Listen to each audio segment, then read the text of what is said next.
Hey there, welcome to the Kim Constable podcast. Nobody cares. Work harder, baby.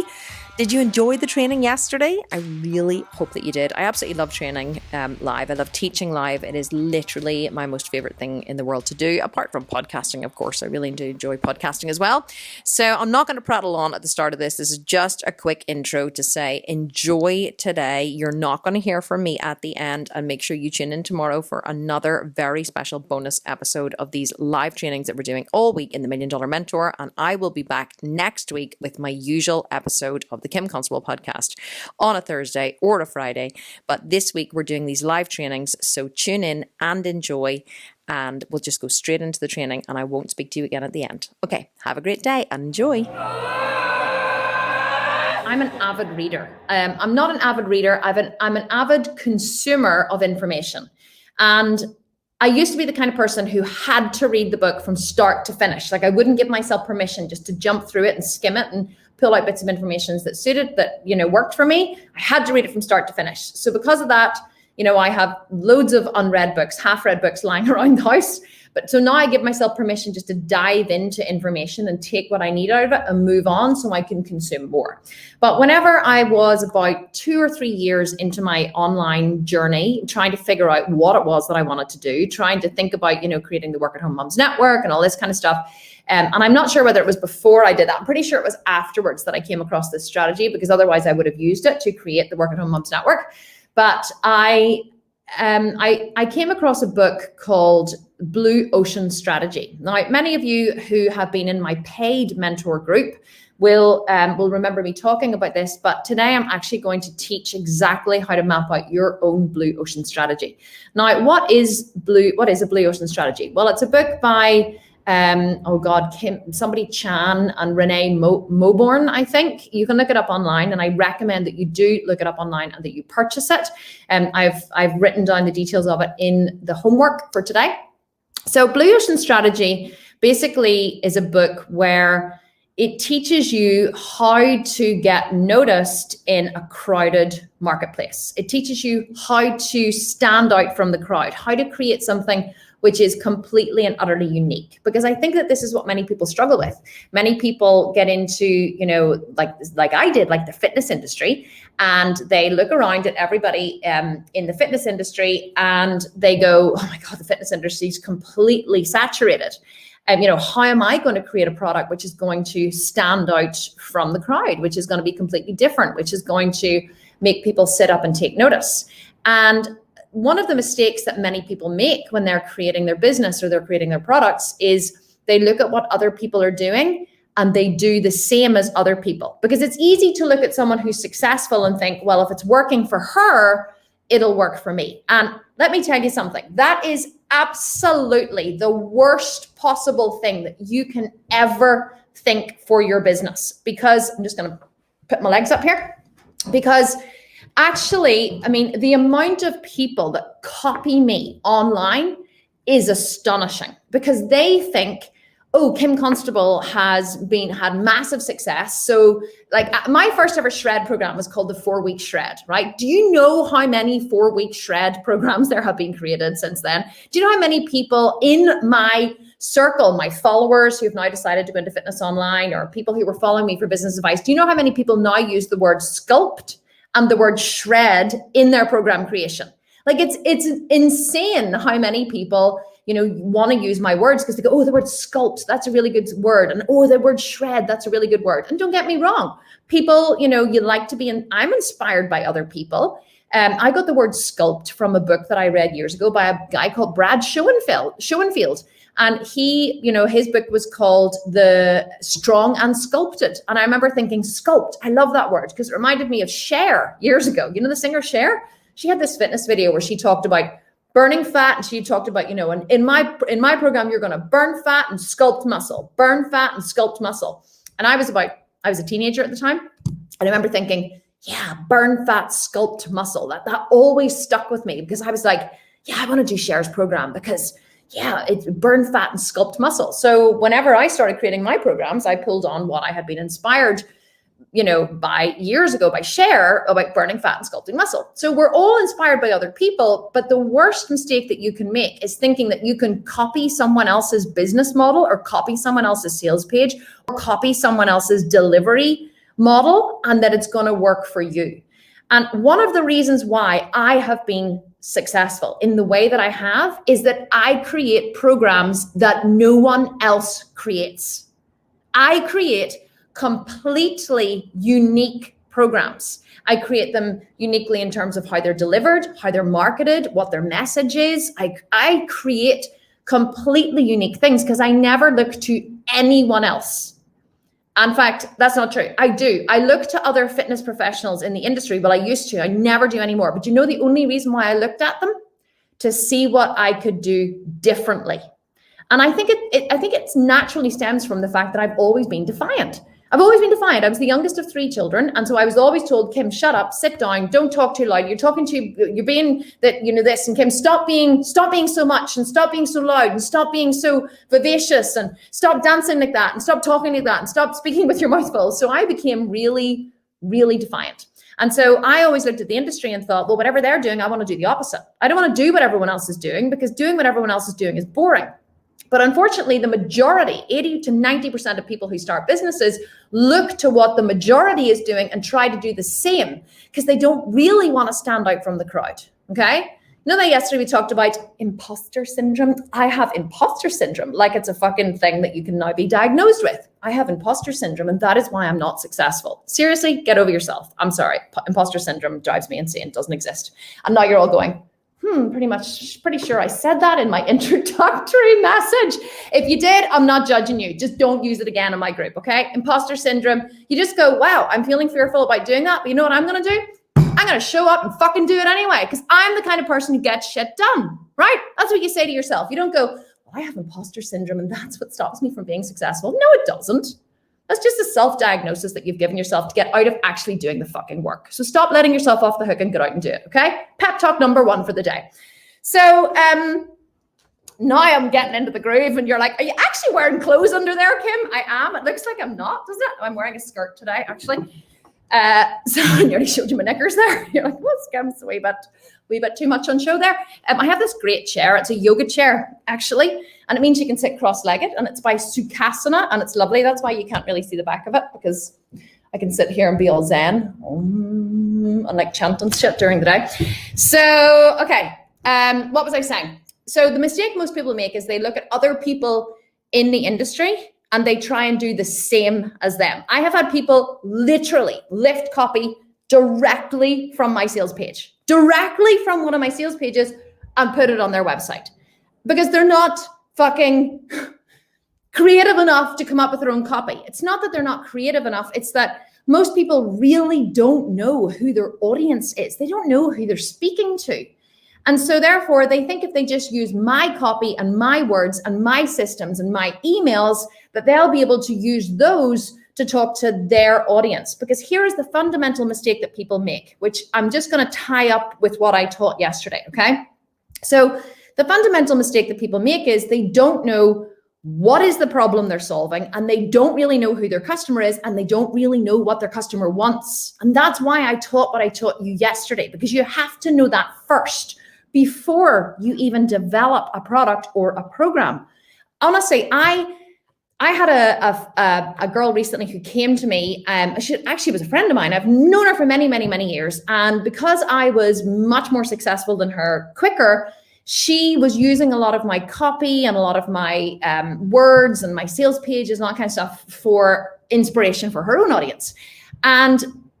And this is a very common mistake people make, okay? They think I am successful because I have the best copywriters, or I have the best web designers, or I have, people to Jamie Lee to run my Infusionsoft and my emails, or, they think that it's the words, the systems, the emails, and all that kind of stuff that makes me successful. And they say to me all the time, oh, Kim, if only I could see the back end of your company, if only I could see the back end of your website, if only I could get access to your swipe files and your emails, then they just think if they could just learn my system, have my Facebook ads, have my designer, have access to my Facebook ads manager, Vanessa, she's actually my marketing director in the company. You know, if they think if they could just have access to my team, they could be successful. And I say to them, even if I took you and I took your business and I plugged it into my business, it still wouldn't be successful. And I'll tell you why. Because it's not the system, the emails, the words, the sales pages, the designs, the videos. It's none of that. What makes me successful is the fact that I know me inside out, upside down, and back to front. And therefore, I can project and have empathy deeply with my customer. And I can understand what their problems are, what their struggles are, and I can create the solutions to solve their problems. And so this friend who came to me, well, she didn't come to me. I actually went to her and I said to her, right, this needs to stop, okay? Because I said it gently and with love. I said, I know you're dying to be successful and have my success. I said, but here's what I see. I said, you're using my copy as inspiration. You're using my emails as inspiration, and you are using that in all of your sales material. And she's in the fitness industry as well, but in a very different area. And I said, here's the problem. I said, my copy speaks to a mindset. My copy, which are the words, copy is another term for words in your sales pages and your emails and that kind of stuff. I said, my copy is written to speak to a very specific person. And I'll tell you who my person is that I speak to. My person is, it doesn't matter if they're male, female, it's mostly female, but whether they're 200 pounds overweight, whether they're skinny, whether they've trained, whether they've never trained, doesn't matter, because I don't speak to a person who is 55 years of age, whose name is Karen, who has 2 children, who's, you know, dabbling in veganism. I don't speak to that person. I speak to a mindset. So my copy, my programs, my words, my sales pages, my emails, all of that is targeted towards a specific mindset. It's targeted towards the person who sees something hard and is compelled to do it, who wants to be ripped, jacked, shredded, diced, who wants to do the world's most insane shred. Those words appeal to my audience. Insanity, like I said, like diced, you know, let's get shredded, you know, all of those extreme words, they appeal to my audience. Do you know why? Because that's me. That's who I am. That's what I love. That's who I create programs for. I don't create programs for anyone else. I create programs for me. And I say to people, I'm like, I have the world's most insane program. You're going to work harder than you've ever worked in your life, but you're going to get diced. Want to do it? And if you have that mindset, you're going to go, yes, yes, yes, I want to do your program. You know, so people see my copy, they see my words, they see how I speak, and they just love it. Like people, you guys come in here, right? I guarantee you there was loads of people showed up here on the first day. And I started swearing like a sailor and saying, fuck you all and work harder. And I don't give a shit. And I'm not, and whatever. And there were some people who probably went, oh my God, this girl is not for me. She's crass. She's loud. She's outspoken. I am out of here. And that's great. I don't fucking want those people in here, right? Honestly, if you're a pussy, you need to get out of here. And apparently that's a really not a good word to say in America because it means vagina. But in Belfast, that means cat, okay? It means meow, like meek and mild. It doesn't mean vagina. So when I say you're a pussy, I'm not talking about your vagina. I'm talking about a cat, okay? So seriously, if you're a pussy, fucking get out of here because you're not going to like me. You're going to hate the way I deliver it. But that's okay because that's who I am and that's who I speak to. So you have to learn to be unapologetically you. And the more you are, the more you will attract your vibe and the more you will attract your tribe. And there'll be people who'll come in and go, fuck me, I hate her. I am gone. In fact, they probably won't say fuck because people who don't like me don't swear. They're more pure than that. Or you'll come in and you'll go, fuck yeah, finally, someone's actually saying it like it is. She's my girl. I'm going to stick with her because she's like me. So you're not really trying to attract people into your business with your words and your copy. You have to try to attract people like you. So back to my story. So I said to my friend, your audience is completely different to mine. You and I are like chalk and cheese. I said, you fucking hate the way I train. You hate the way I work out. If you see something which says the world's most insane workout, you run a fucking mile. I was like, so you're using my copy to try and attract an audience which isn't you. You're using my copy, which has the essence of me in it, which is nothing to do with you. And I said, and I know you very well because I've known her for 20 years. I said, here's you.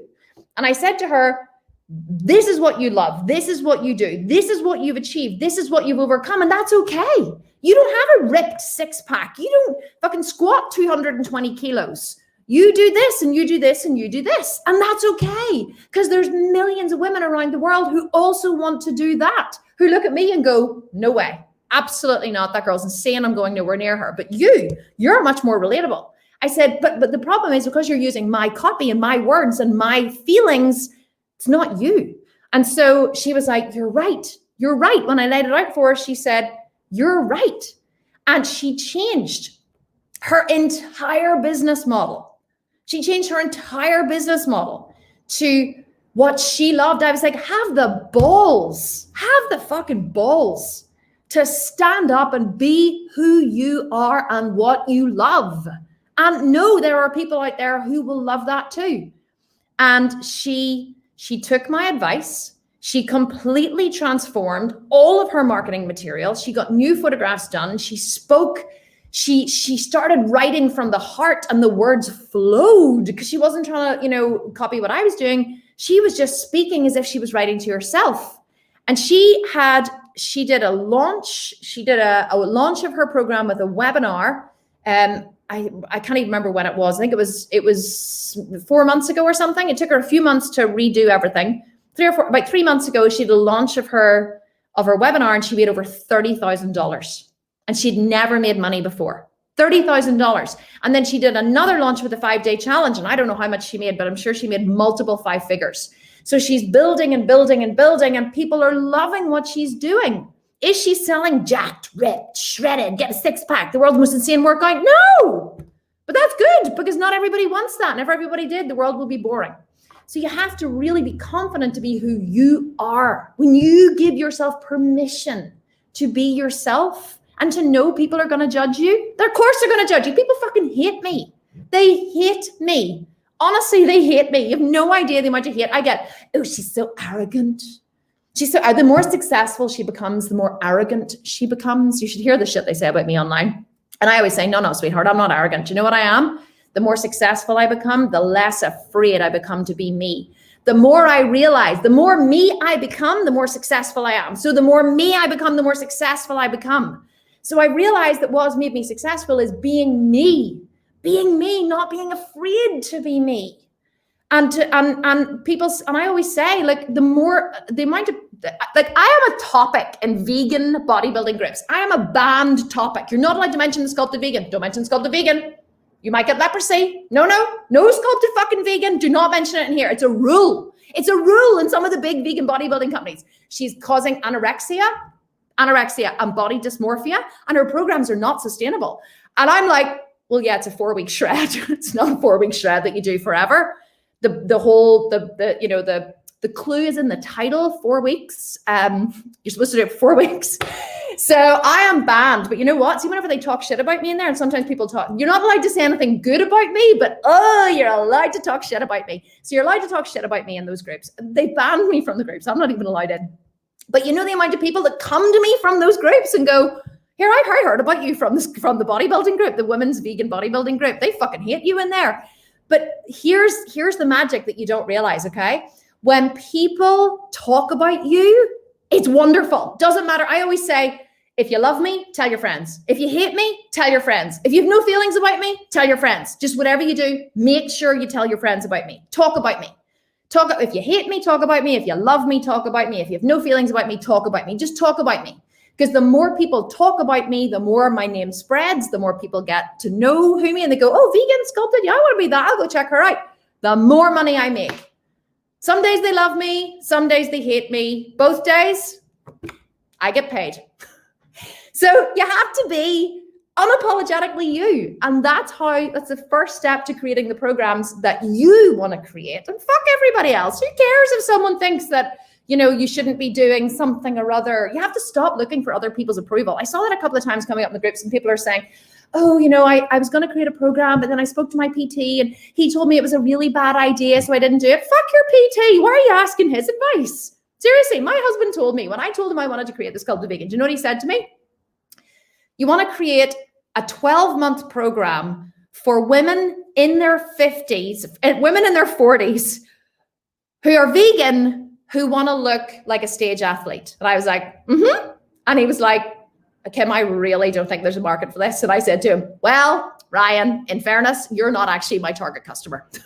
So of course you're going to think it's a bad idea.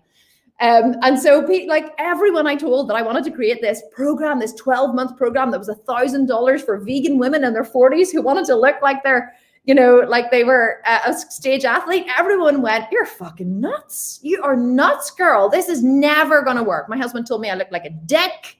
I'll never forget that. He just said to me, you look like a dick when I was posting things on Instagram. My mother was terrified about what the people in the golf club were going to say. Fuck. Imagine what the people in the golf club were saying about me when I was posting half-naked pictures on Instagram. My sisters were ashamed of me. My friends were laughing at me. All my husband's friends' wives were talking about me behind my back. Oh, Kim, you're doing so well. Fuck me. Did you see what Kim Constable posted on Instagram now?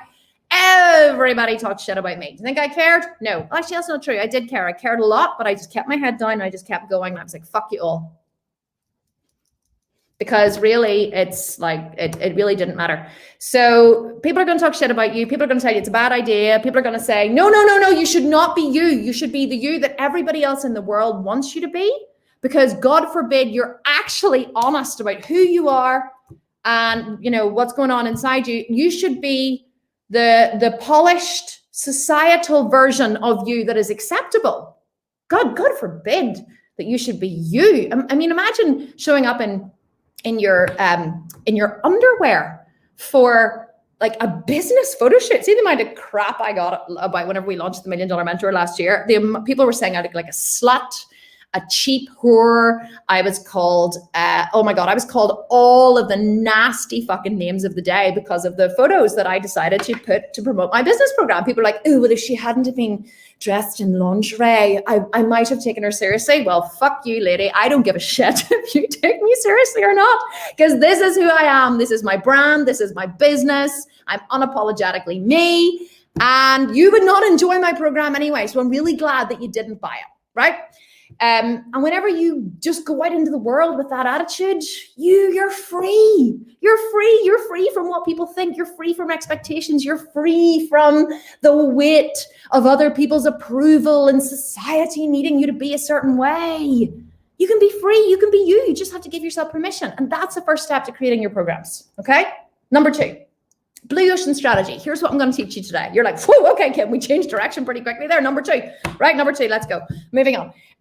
Okay, so number 2, blue ocean strategy. So I'm going to teach you about a blue ocean strategy today. Blue ocean strategy is basically a book that was written.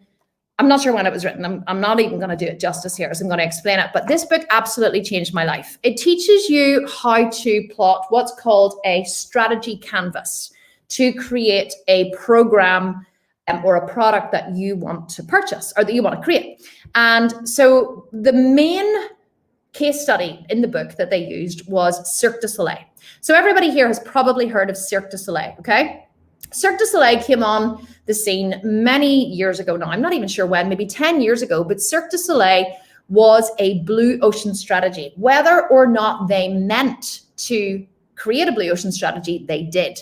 How did they do it? Well, how the strategy works, or how the strategy canvas works. So I'm going to actually do a screen share with you in a minute and show you. So how the strategy canvas works is you take the industry standard and you plot the different, what did I call them? Customer touch points. You basically plot the customer touch points or the experiences of the product on a graph, okay? So on the x-axis, which I think is here, right? It goes from low to high. And on the y-axis on the bottom, you plot things like price. I'm actually gonna, you know what? Here, I'm gonna share this with you. I'm gonna share this with you. Let me just do this now, and I'm gonna show you exactly, because sometimes it's better to see a visual, isn't it? So I'm just going to drag this out of here and over to here. Just bear with me while I get it set up here. I wasn't actually going to share the screen grab with you, but I think I will now. And I apologize if you are listening to this on a podcast, because we are actually turning all of these lives into podcasts, by the way. So if you want to go and listen to them on podcast, just go to the Kim Constable podcast on Spotify or wherever you listen to it, on Apple iTunes, and you can re-listen to this while you're walking without having to download it. Okay, so here we go here. Teaching notes. I'm just going to pull up the graph. You think I'd be more prepared, but I wasn't going to do this. This is how I teach. I'm very off the cuff.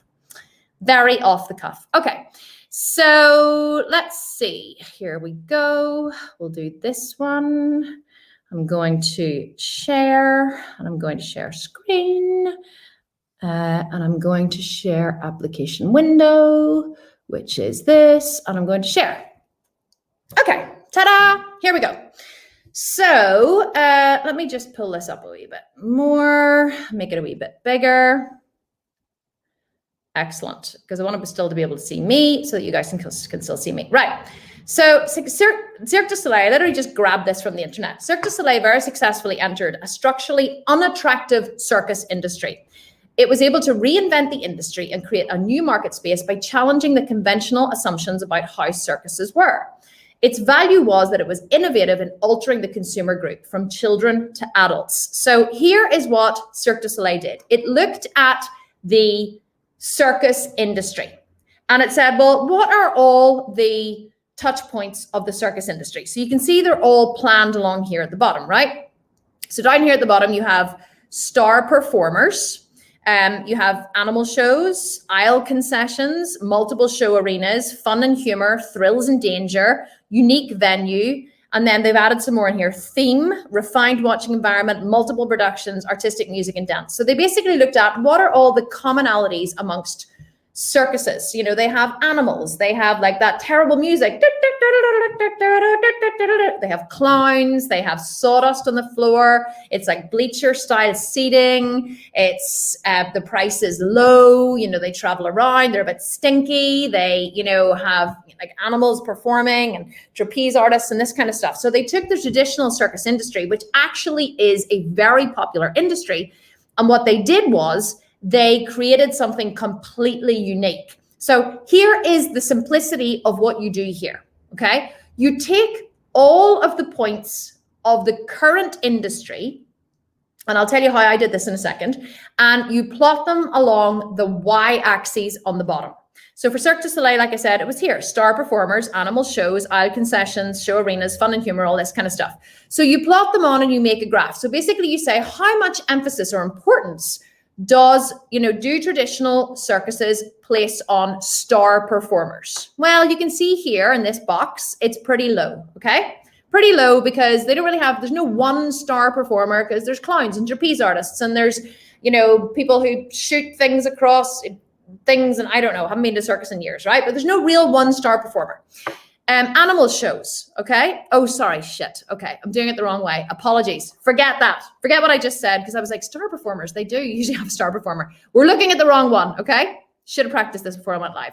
So look at where I'm circling here with my cursor. So the two circuses they took here are Ringling Brothers and Barnum and Bailey. Barnum and Bailey, okay? They might be American. I'm not sure. We don't have them over here. And then there's smaller regional circuses here. So what they did was they plotted on the graph how much emphasis they placed on these. So you can see here, star performers, reasonably high, okay? There's the trapeze artist. There's the big fat guy in the middle with the top hat and who, you know, does the show and whatever. What do you call him? The ringmaster? Don't know. And then animal shows. How much importance they place on animals? A lot, okay? Animals feature heavily in traditional shows. Aisle concessions. Well, they're walking around, they're doing popcorn and candy floss and, you know, and trying to sell you shit and you know, stuff for the kids and all that kind of stuff, right? Multiple show arenas, you can see here. So this is reasonably high on the curve. This is what they place importance on here. This is what this graph is doing. Fun and humor. Yeah, they try and make you laugh. You know, traditional circuses, this is try and make you laugh. Thrills and danger. Yeah, it's like, you know, there's trapeze artists and all that kind of stuff. So, you know, you could fall and kill yourself and there's lions and elephants and things could go wrong and there's fire and jumping through hoops. And then, you know, how much importance they place on it being a completely unique venue? Well, none, because it's a circus tent that they erect and that goes round with them, and that's it. And then, you know, and then these are obviously extra ones. Do they ever have a theme? No. Refined watching environment? No. Multiple productions? No. It's just like one show and that's it. It's just, you know, it's the same show that travels around the country and they do the same thing year in, year out, year in, year out, right? Artistic music and dance? No, definitely not.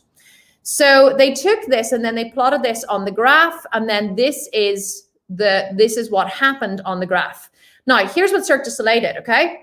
They took each of these points and they said, how can we do the opposite of what is here? So they looked at star performers. Are we going to have a star performer? Well, no, we're going to have many people in our circus. So let's not have one star performer. Animal shows? No, absolutely no animals. Very low importance. Aisle concessions? Nope, no aisle concessions. No candy floss, no twinkling lights, no popcorn, no aisle concessions. Multiple show arenas? Definitely not. We have one show, one arena, one big production in the middle, so that it's going to be very low importance placed on multiple show arenas. Fun and humor? Well, yeah, we like to create fun and humor. We're not going to make it like the most important thing, but we're going to make it important. Thrills and danger? Absolutely thrills and danger. Yep. So that was quite similar to the value curve of the traditional circuses. Then right up here, unique venue. So they placed a lot of importance. See how they went the opposite? So down here, this is completely the opposite of what traditional circuses were doing.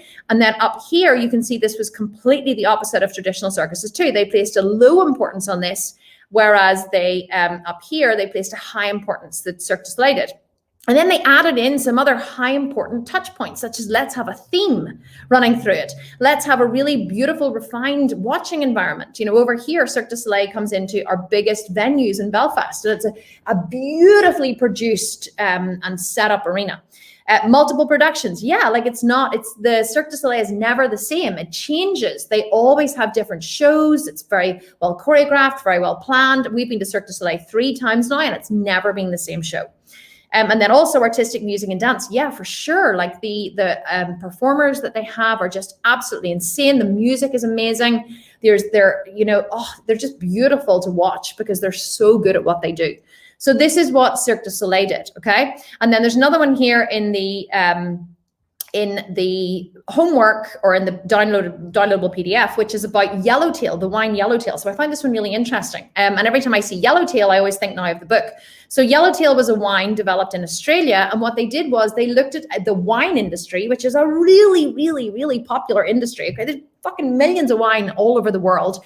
And they thought, how can we create a wine that is completely unique and stands out from the crowd? An impossible feat, you might say. Well, no, because what they did was they took traditional wines. So you can see here, premium wines and budget wines. So this is premium wine up here, and this is budget wine in the middle. And they looked at all of the touch points from low to high: price, awards, marketing, aging, heritage, wine complexity, varietals. I don't know if that's how you pronounce that. Varietals.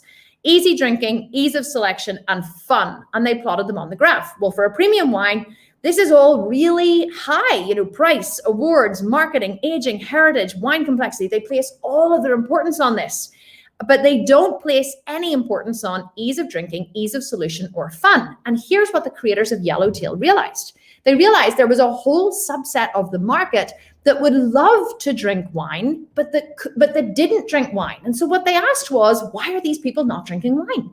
Why are they drinking alcopops? Why are they drinking gin and tonic? Why are they drinking something other than wine? They have the money. They have the social aspect. They have the desire. They go to dinner parties. This is like the middle classes who have, the money to spend on wine. Why are they not choosing it? And so they realized through asking a lot of questions and doing a lot of market research that the number one reason that people weren't choosing wine was they were walking into a bottle shop and they were saying, or a liquor store, and they were saying, they were looking around the wines. They were thinking, I don't know what to choose. You have to be educated to choose a bottle of wine. I don't know what grape variety to taste. I don't know whether it should be a Merlot or a Cabernet Sauvignon or whether I should choose a Riesling or a Chardonnay or the years or the regions. Like, it was just too confusing. So the reason why they weren't choosing it is because they just wanted something that was easy to choose, that tasted good, that they were guaranteed tasted good. Because how many times have you bought a bottle of wine and you're thinking, God, I really hope this is nice. And you taste it and you're like, yeah, no, it's sharp, or it's too many tannins, or you're like, oh, I just really don't like that. So these people didn't want to take the risk in buying something which wasn't going to taste good. That's why they chose not to drink wine. So they looked at a whole subset of the market and they said, why are these people not choosing wine? And they created a wine for them. So what did they do? They plotted on the graph, well, what are the things that other wines place a lot of importance on? And they did the opposite. They placed so the price here, you can see the price was medium, okay? They placed medium importance on the price. It wasn't super high and it wasn't super low. It was in the middle because they wanted to make some money. Down here, awards, not important. Marketing, not important. Aging, not important. Heritage, well, a little bit of importance on heritage, not like super low, but yeah, like they wanted to create something which, had a little bit of, finesse about it. Complexity, not really that important. Varietals, I have to look that up afterwards. Not sure even what that means. Not important. But look what they did here, right? They created something super easy drinking. When you buy a bottle of Yellowtail, you are guaranteed it's going to taste good. Guaranteed. And I have now tasted them all, okay? Because I saw this and I was really interested to purchase a bottle of Yellowtail. So and they all do taste the really easy drinking wines, okay? One of them was called like a big juicy red or something. And holy shit, it honestly tasted like you were drinking a kid's drink. It was so fruity. It was too sweet for me. I wasn't into it at all, but I was interested to taste it. Ease of selection, super high. Fun, super high. They wanted to make an easy to choose, easy to drink, easy to select fun wine, and the industry exploded. They unleashed a bottle of wine or a selection of wines onto a subset of the market that would never, ever normally choose to drink wine. And they created a wine just for them.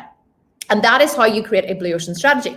So let me just then go back to,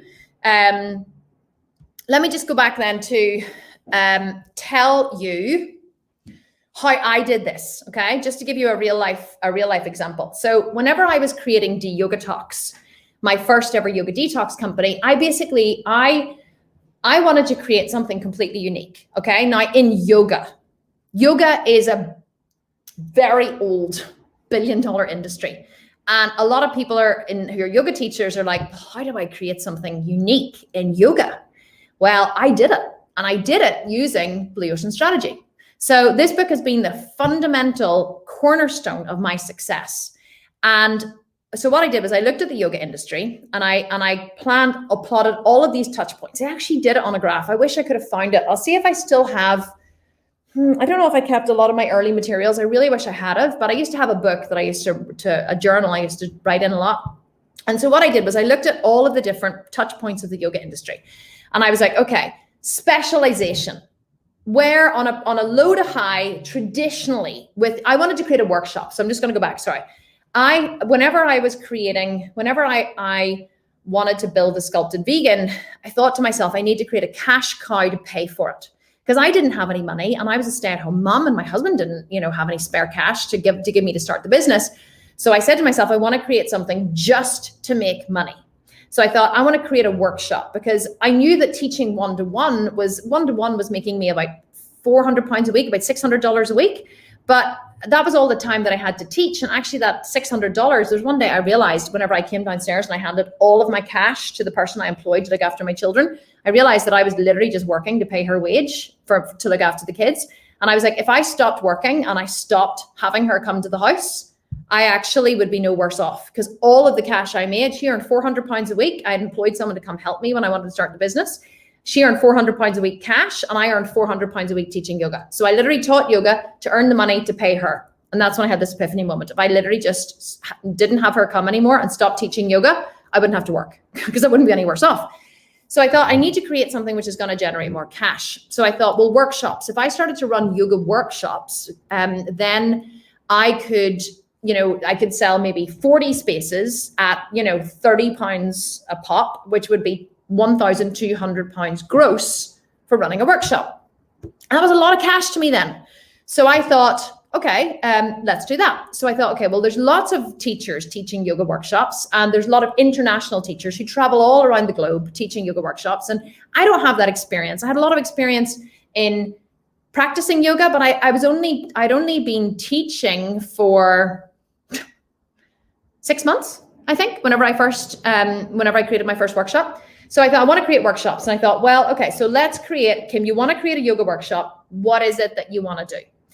And I thought, well, I've started specializing in detox yoga because, again, I knew it was something, was a buzzword. People want to detox. They want to think they can have a really big night out on a Saturday night and drink loads of alcohol and, eat loads of shitty food. And then they can come and do a detox and they can get rid of their bloating, which actually a lot of twisting and that kind of stuff does rinse the organs and cleanses them. And, it helps you with bloating. And so it's not bullshit. It is actually true. But I knew that it was a marketable pain point. So I thought, well, I can create a detox yoga workshop.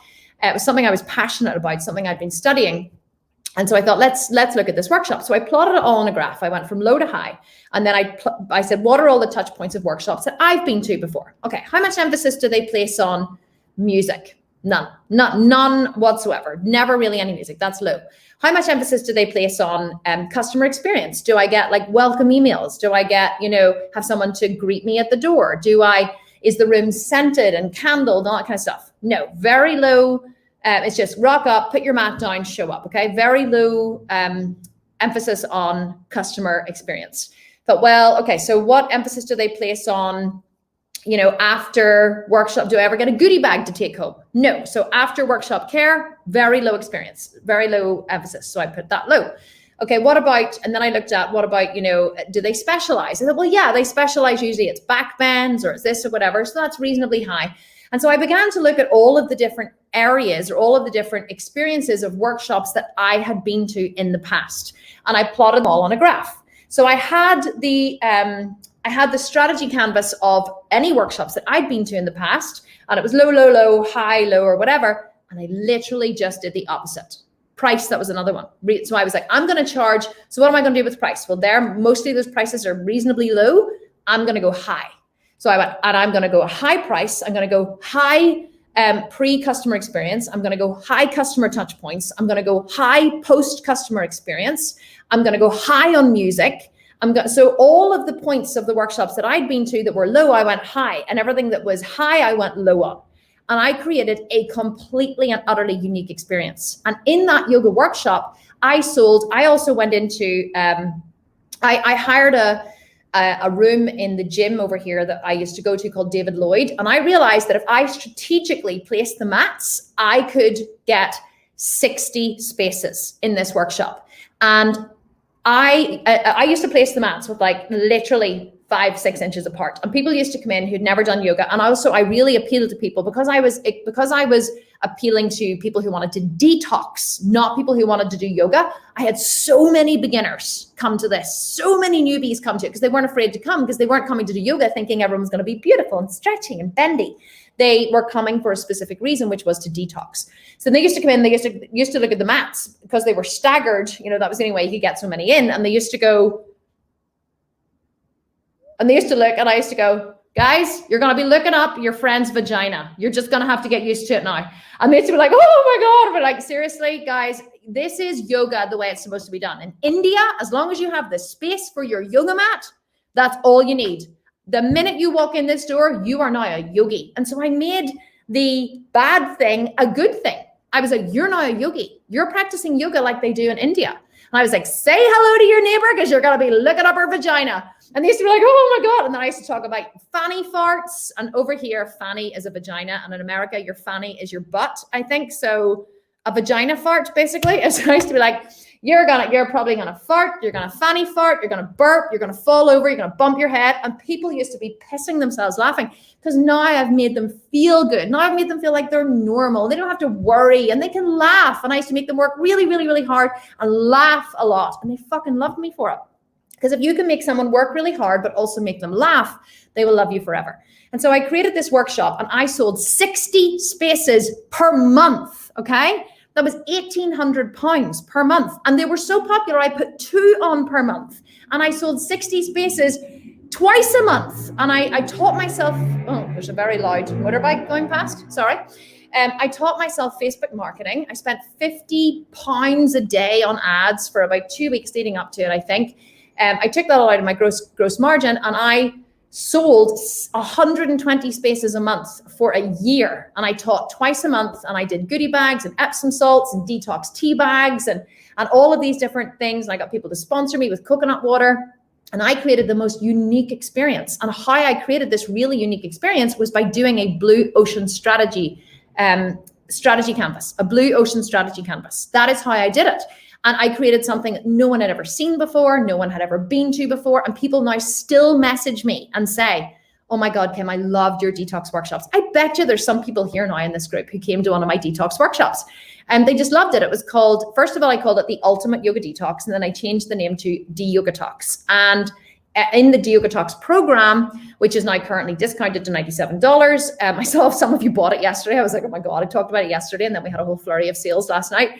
So in there, you can actually see me doing the detox workouts that I used to do whenever I ran the detox yoga workshops. And people were like, all the yogis were like, oh, she's like, you can't detox your body with yoga. Like she's just selling, she's just like duping people, or, oh, imagine bastardizing, the ancient art of yoga. And I was like,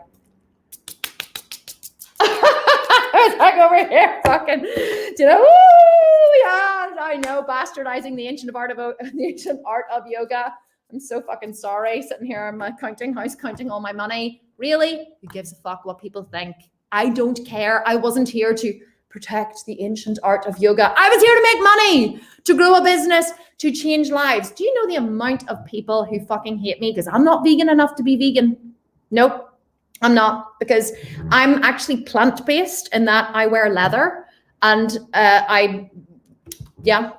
actually really the only thing I do. I wear leather and I get Botox. Oh my God, imagine Botox and fillers, which are pharmaceutical, which have to be tested on animals apparently, but so does the Band-Aid that you put on your cut or the Tylenol that you take when you have a headache. Even if you're vegan, they're all tested on animals, but that's okay apparently. It's okay to take an antibiotic, but it's not okay to get Botox. Why am I telling you this? Because I don't give a fuck what people say about me. I have changed more lives and saved more animals than anyone who judges me ever will. See fucking Fanny McFanny Adams, 52, sitting in her shitty little, house, miserable with her fucking dreadlocks and her hairy armpits, judging me because I am wearing because I'm carrying a Chanel handbag, and she's over here fighting for the animals by being a keyboard warrior and judging everyone else. And I'm over here selling fucking 38,000 programs last year, converting the world to plant-based way of eating and stopping eating animals. But Fanny McFanny Adams, 52, behind her fucking keyboard on Instagram is not afraid to judge me. And do you think that she fucking makes any difference to my life? No! I don't care. I'm here to change lives, make money, and make my life better. And I don't give a rat's ass what people say about me or how they're going to judge me, because people are going to judge. They may, if they don't judge outwardly, they're judging inwardly. People are always judging you. I'm judging you right now. No, I'm not. I'm only joking. People are always judging you. Always judging. Everyone has an opinion. Opinions are like assholes. Everyone fucking has one, and they are not afraid to use it to spout shit. So you just have to get used to the fact that people are going to have an opinion, and you have to stop caring. Create your blue ocean strategy, okay? That's how you design your product. You have to not be afraid to create what works for your audience, okay? And don't give a rat's ass what anybody else thinks. Okay, we've only got a couple of minutes, so I've got so much more to get through. Okay. Here's another thing you have to do. You have to think about what the customer wants. No, don't think about what the customer wants. Think about what they need, okay? You are the expert. It's not about giving them what they want or what you think they want. You have to be authoritative. Whenever I created my first Sculpted Vegan program, I did the same thing. I did my blue ocean strategy. I looked at every other fitness influencer on the market, every other fitness expert creating programs, and I realized they were all 4 weeks, 6 weeks, 8 weeks, or 12 weeks long. They were, all delivered in some kind of PDF. Nobody had a members area. They didn't place a lot of importance on doing like live Q&As every week. And so I looked at what is everybody else doing? What is the industry standard? And I did the exact opposite. I created an online members area. I created training videos. I did weekly live Q&As for 2 years inside the private Facebook group. I made the price $1,000. I made the program 12 months long. There was not one other fitness program on the market 3 years ago that was 12 months long. Not one. Do you know how many there are now? Fucking millions. Because everybody went, oh, well, the Sculpted Vegan's doing it. So if they're doing it, I should do it. So do you know what I did? I increased the time of my program to 18 months. 18 months. You know why there's no other 18 months programs on the market? 2 reasons. First one is no one else has the patience to knuckle down and create a program that is 18 months long, because it takes an awful lot of time, dedication, and work. And secondly, no one else has the balls to do it. People are like, oh, 18 months, who's going to buy an 18-month program? Let me tell you who's going to buy an 18-month program. Whenever you are gutsy enough to put an 18-month program on the market, you know what people say? Well, fuck me, it must work, because who else would actually create an 18-month program? She isn't lying to me. She's telling me it's going to take 18 months. People come to me and they go, oh, I want to buy your program because I really want to look like you in 8 weeks. I'm like, no, sweetheart, you're not going to look like me in 8 weeks. And they're like, oh, if I buy your 18 months, will I? No. What do you mean no? I'm like, it took me 5 years to look like this. I would be doing you a disservice if I told you you could have it in 18 months. You buckle down and you work hard for 18 months, you'll look very different, but you ain't going to look like me. You know why? Because I've worked harder than anyone I know on my body. And if you only put in 50% of the effort, you might get 50% of the results, but you ain't going to look like me. And they're like, well, I can't believe you're saying this. I'm like, well, I'm not going to sell you a lie. I'm not going to tell you are, because then you'll blame me at the end of it when you're not. I bought a program, a glute building program, when I first started my journey, from a well-known fitness influencer, Emily Skye. And we're actually friends now, Emily and I. She's amazing. But it was 4 weeks long. And I thought at the end of 4 weeks, I was going to have a butt like Emily Skye's. Did I? No. And so I realized, oh shit, I made this assumption. And in fairness, Emily didn't tell me I was going to have a butt like hers after 4 weeks, but I kind of assumed that I would. So now I'm very clear in all my programs to say to people, by the way, this program will get you from A to B, but it ain't going to get you to Z, right? And if that's your expectation, you need to kind of pull your expectations back and put them in line with reality. I'm very clear with, you're not going to be shredded. If you're coming to my program 30% body fat, you ain't going to be shredded in 4 weeks or 8 weeks. You're just not. It's a physical impossibility. And to tell you that you would be, I would be lying to you. Will you get good results? Yeah. But are you going to be completely shredded and able to stand on stage? No. It's a physical impossibility. So you don't lie to your customers. You don't tell them, oh, yes, I can transform your life. If you can't, right? If you can transform their life in 8 weeks, well, fucking bottle that shit, because you're going to make $1 billion. But if like most people you can't, then don't. Don't promise you're going to. Lastly, make it simple, if not simpler. Less is always more. So let me tell you a quick story. There was a girl online who my team alerted me. We're always on the lookout for people who are copying me or just directly lifting my content. And there was a girl online who my team were alerted to the fact that she had released some kind of 12-week shred program, which was very quickly after we had released our 12-week shred program, and she was vegan. And so we went online and we bought her program. And it turns out her program, she had actually lifted copy directly off my sales page and put it on her own sales page, like direct copy, word for word. And we contacted her and we were like, you can't do this. This is plagiarizing. You have to remove it. But anyway, I downloaded her program. And do you know how many PDFs came with her program? Her program was, I think it was like $47, right? Do you know how many PDFs came with the program? 15 PDFs.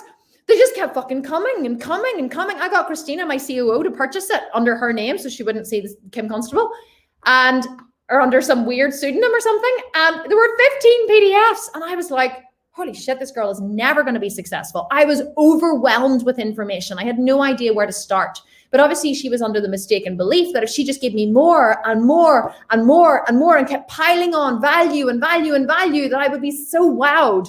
But all I thought was, $47, 15 PDFs. This girl has no fucking clue what she's doing, right? None. And so my point is, an expert, if you are an expert at something, you can make things simple, if not simpler, okay? You must keep taking away and taking away and taking away until you're left with only the information that needs to be there. When I write a program, I go through it 10, 12, 15 times. And I keep taking away and taking away and taking away. I don't add, I take away. Because you know what an expert can do? An expert can get you results in a very short space of time.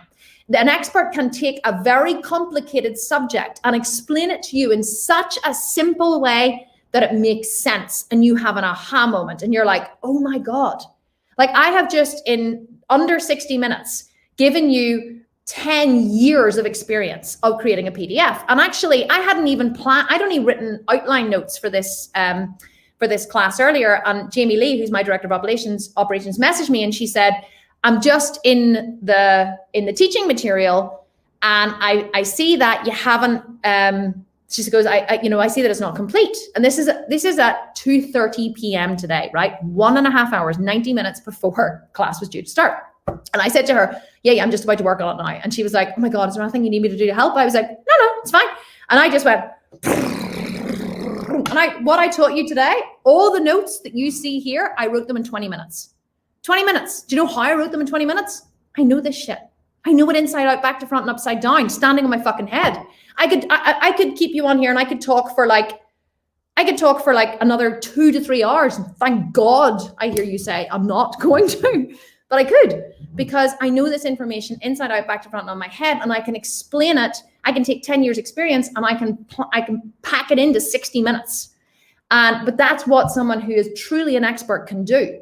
So you don't want to overwhelm your people with information when you're making something. You want to make it simple, if not simpler. Give them the smallest amount of information that they need to be successful. And don't overload them, because you don't want them to have to expend any extra calories trying to figure it out. And that's what people do. They make people expend calories trying to figure shit out, whenever you really should be making it easier for your customer, not harder, right? You don't have to prove your expertise to them. They've purchased your program. They've given you fucking money, right? Now make it simple for them. You don't need to prove your expertise to them. They've trusted you. So now get them results. People don't pay you for a huge amount of content or information. People pay you for results. So get them the results as quickly, efficiently, and easily as you possibly can.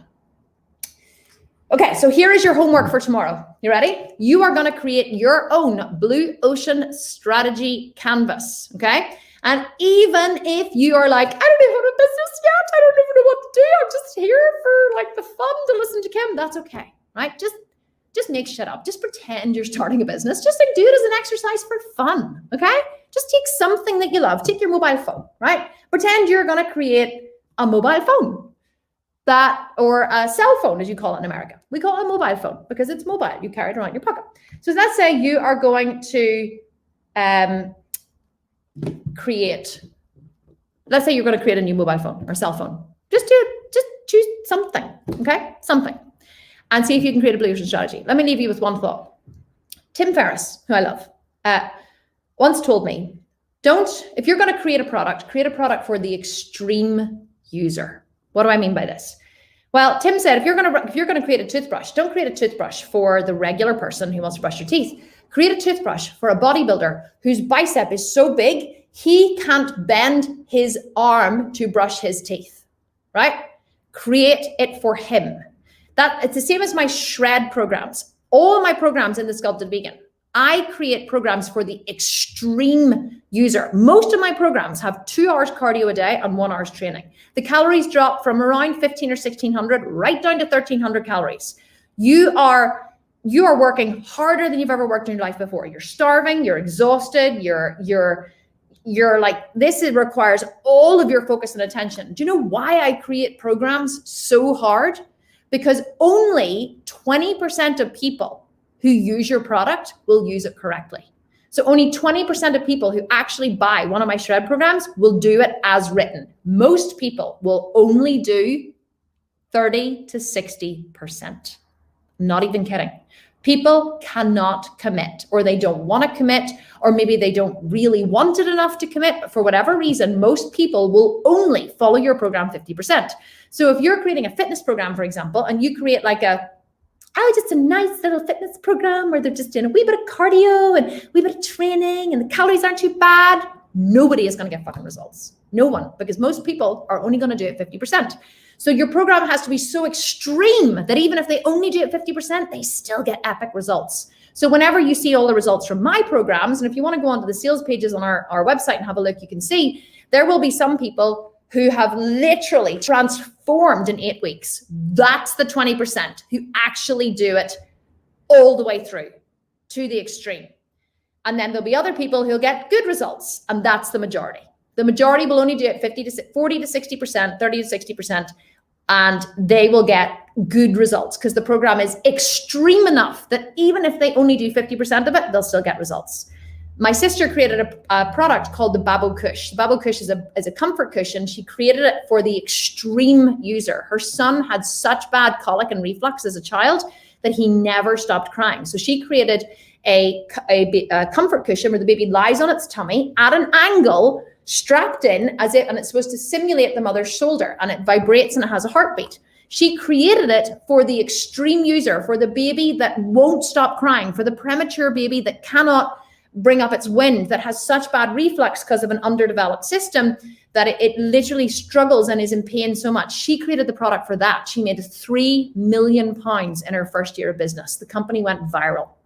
So she created that for the extreme user. You have to create your product or your program for the extreme user. If you're in psychotherapy, create it for the person who has such bad OCD or Tourette's that they literally can't function in their lives. If you're creating a program for men to regain their fitness, create it for the man who's 200 pounds overweight, on the verge of divorce, is about to lose his job, hasn't exercised in 20 years. Create it for the extreme user. If you create it for that person, everybody else, the majority who uses it in the middle, who only does it 50%, will get incredible results.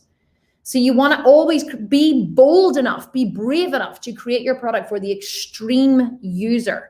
That is what most people are creating it for, the middle people, and to stay safe and stay with the crowd and not stand out too much. And God forbid someone might talk about them or judge them, or, and stop playing it safe.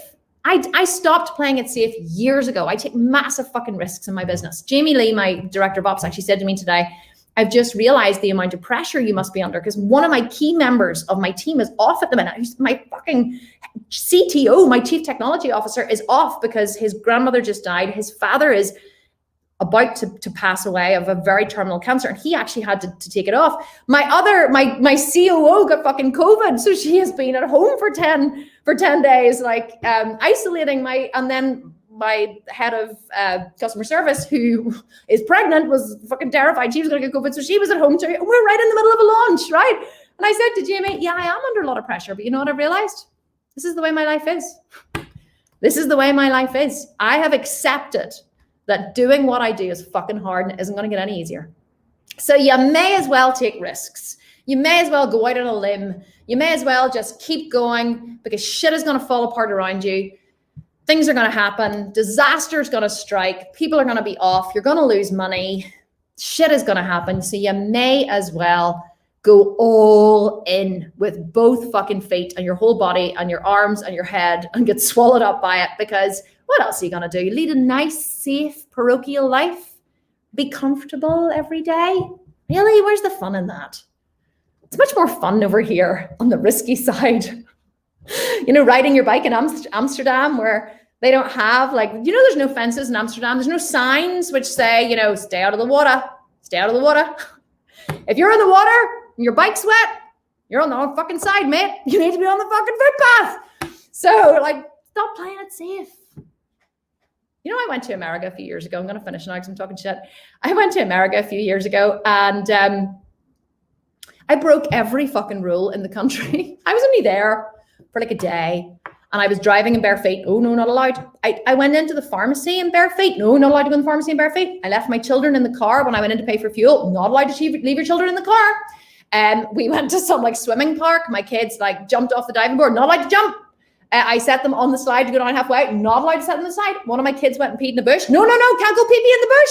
It's holy shit, you're not allowed to undress your children in public. I was like, he's one. No, can't see a penis. Can't see a 1-year-old's penis. You must use the changing room. I was like, oh my God, all these fucking rules. I'm a rule breaker. See, in Northern Ireland, we're rule breakers. We put our kids in the front. We leave them in the car. We drive without seatbelts sometimes. Don't tell anyone. I talk on my phone when I'm driving. Not supposed to.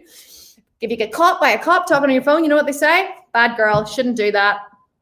Nobody saw you, drive on, don't fucking do it again. Thanks, officer, no problem at all. It's just, you have to be a rule breaker, especially if you're American. You're gonna have to break out of that mold and just be a bit more of a rule breaker. People will love you for it. And honestly, If you obey all the rules, you miss all the fun. I have a magnet on my fridge which says, if you obey all the rules, you'll miss all the fun. So stop obeying the rules, break out of the mold, dare to be different. In fact, don't even dare to be different, just dare to be you, because you are different. You're different to everybody else in this world because you are you, and that is your superpower. You are unique in every single way.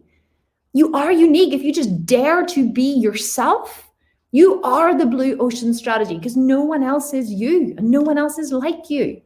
So if you dare to be you and dare to be yourself and be bold and courageous and stand up and say, fuck this shit, I'm going to do this, that's where the magic happens. That's where it happened for me.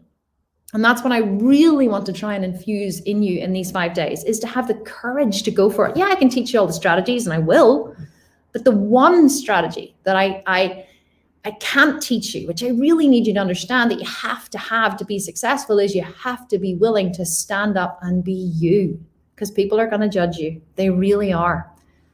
They really are. You just got to grow a set of balls or a set of tits or whatever is your metaphorical hard thing. Doesn't make sense. You know what I'm trying to say? You just got to have the guts to go for it. And if you have the guts to go for it, I promise you the magic lies on the other side.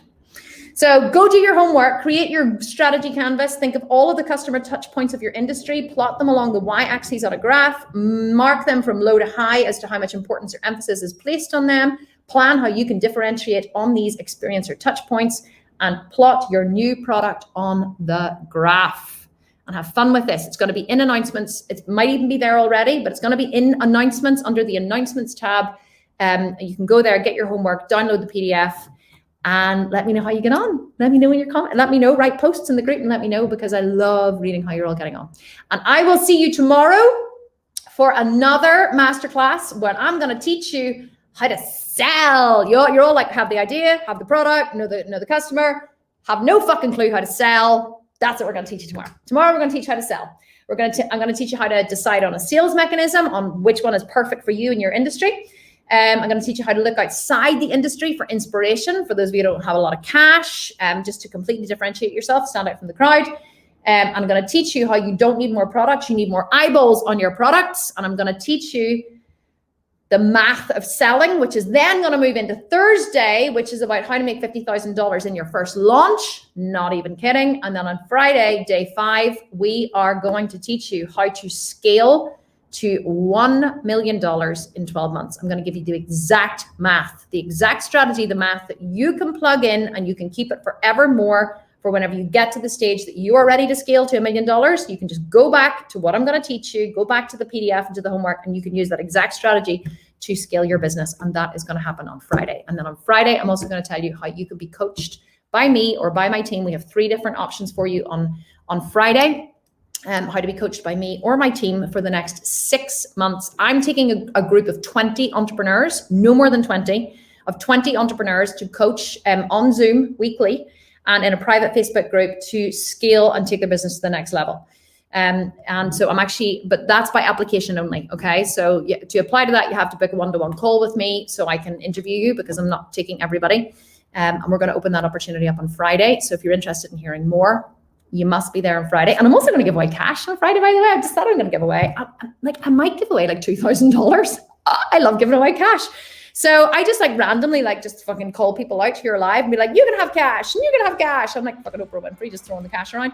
So we're going to give away loads of cash on Friday too. So if you want the opportunity to win some cash, make sure you show up on Friday. But be here tomorrow to learn how to sell your product. Thank you so much for showing up today. Have a wonderful rest of the day wherever you are. Big kiss from me to you. Okay, bye guys.